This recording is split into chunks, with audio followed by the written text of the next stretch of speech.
In today's video, we've got an Oklahoma Joe's Rider DLX, and we're gonna do an unboxing and assemble it.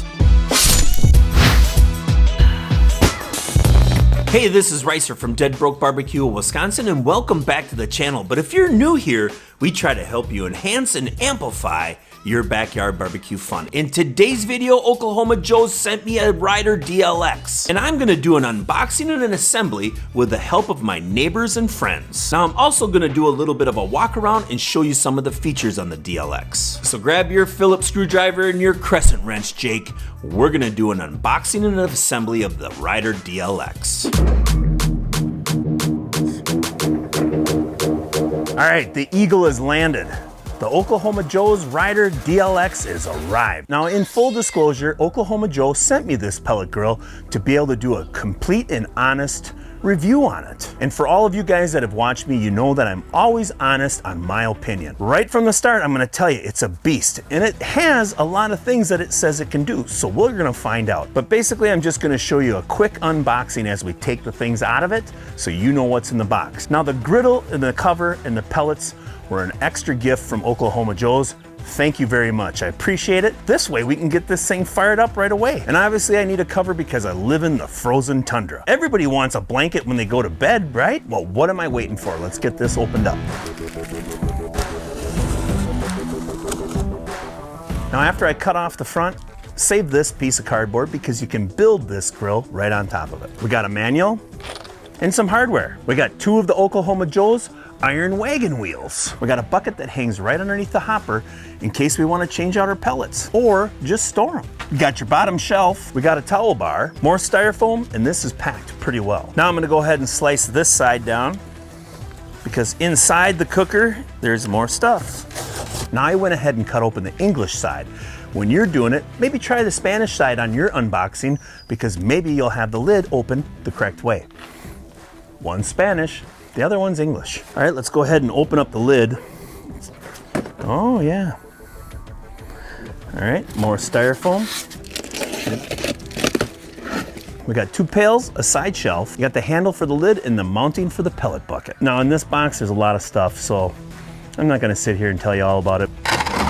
All right, I spun the pallet around just so we could see inside it, but all you need for assembly is a Phillips screwdriver and a crescent wrench. Pretty easy assembly from when I'm looking at the instructions. So your first step is just mounting the control panel.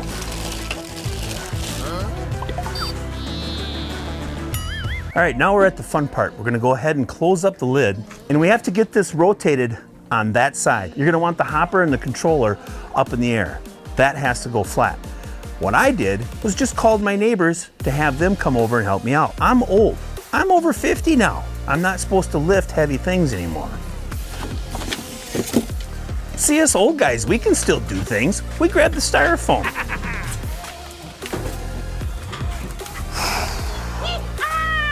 Difficult. Thanks, fellas. You guys will get some ribs out of me, you know that.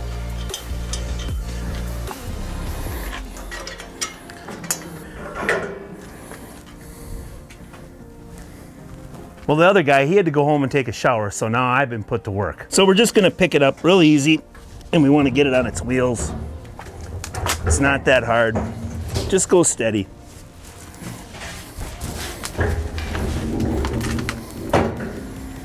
See, I'm not just a big bunch of pus. I got some muscle still. They should have had us put this on that side first.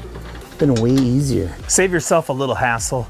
And when you put that mount on for your pellet bucket, do it when it's on its side. Now, when you put this ash cup on, make sure it's on nice and tight because ash will escape if it's kind of a loosey-goosey. So get her nice and snug.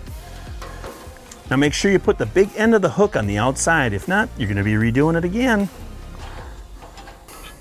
All right, now on this part, you're gonna have to pay attention a little bit. Take your stack, put it up through, drop your screw down. You're gonna wanna use one hand and keep everything tight because it's gonna fall in. Take your wrench and your screwdriver. You know, my dad did teach me a few things when I was a kid, and turning nuts is one of them. Maybe I turned him nuts. All right, we'll put our caps on. Now, as we start using this, we might bring them down a little bit, or we might even open them up. We'll see. This is real simple. Okay, we'll put our grease tent in. That goes right on the left-hand side. Then we'll put our sear zone cover plate in. We're gonna put our side cast iron cooking grates in. There's a right and there's a left. Or wait, there's a right and a left. However, they're both the same, just put one on each side. Then we'll put in this massive center cooking grate. We'll go ahead and start hanging in our warming racks. Then we're gonna hang our bucket. I'm not gonna take the lid off. I'm gonna keep it together. And last but not least, our handle for our sear zone. Make sure these tabs are facing up. Now doing that part wasn't easy, but it wasn't hard. You just gotta be a little steady and you're gonna have to get on your back. All right, so I finally got the Oklahoma Joe's Rider DLX all put together.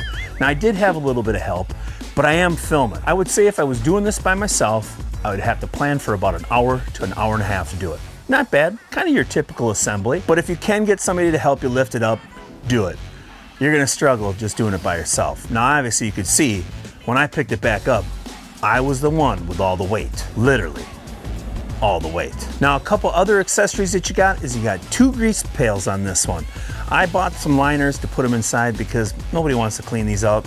This way it's disposable. Now you got your grate hook. Obviously if you want to pull out that center grate when it's hot, you're gonna want to use this. And they send you 1 probe.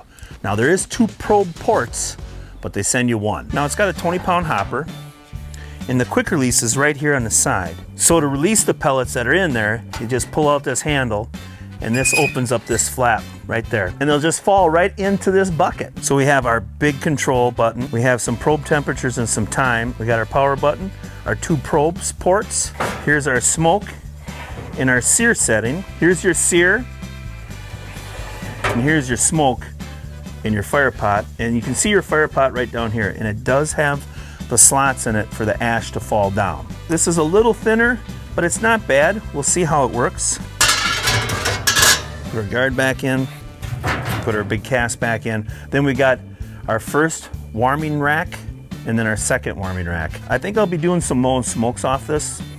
I think this will give it a good separation from that fire pot. I also like the idea that I'll be able to put in a water pan underneath here and still have some room above it. I am gonna wanna try to do some smoking right above the sear zone and see how that works, but that is a massive area and you can obviously tell you can do at least 4 steaks on this with ease. Now one thing I wish they would change is not put a sticker on the inside. There's gonna take some elbow grease to get it off, obviously, so we'll do that later. I know they do this so everybody can kind of see how these work. Yeah, I think this is gonna take a little bit of time and effort to get it off, but it's still a good explanation of how this cooker works. And it's got this nice little side table, obviously, that we'll use for a cutting board or a little pan or something. Now I'm almost certain that I'll be using the top of the hopper for my cutting board and stuff like that at times too. Just another little table. Now there's a lot of cooking space in here. It's over 1,200, but once we start doing the burn off, I'll start reading a little bit more and tell you about it. Now I don't think my boys are gonna be able to close the lid on this one, but maybe Oklahoma Joe's will make an Oklahoma Joe's step stool. Another accessory for the people that are a little height challenged. I think it'll work great. Nice cast iron step stool, 2 levels, get right up in there. Now obviously this is just more of a preview of this cooker. I didn't do a full unboxing and assembly video. It's really not my thing that I enjoy doing, but my friend Johnny from View to a Grill said you got to. People like to see what's in the box. Well, I hope you got enough to see what's in that box. Now the next video I do is gonna be a burn off, and I can guarantee you that I'm gonna cook some chicken. Every new grill that I always purchase, the first thing I cook is chicken because it's cheap and it's easy to cook. And if you get it a little hotter than it's supposed to be, you can still eat it. Okay, buddy, let's get your blankie on ya. I don't want you catching a cold. People will think you got the coronavirus. I want to take this moment and thank Oklahoma Joe's for sending me the Rider DLX. Now I've been pushing a lot of protein through this cooker this past week and it's doing an excellent job, and I can't wait until I can start sharing some of these cooks with you guys. Trust me, this thing is a war machine. You can cook for an army. So obviously you got to become a subscriber. You want to see what I can do with this rig, right? But I appreciate you watching and we'll see you in the next video. Be red in the corner. Yeah. Don't people realize that I'm filming? I don't want to hear you talking. Stop talking. That's why they want you to wear gloves. The metal's cold. Keep my ass on here. I think it's a great feature. Is it? Well, I know people will laugh. Working man. Right?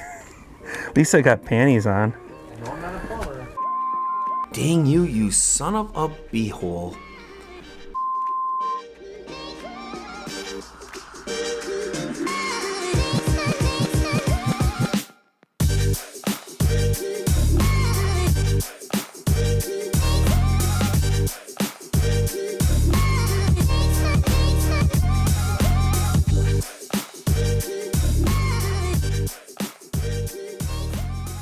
records.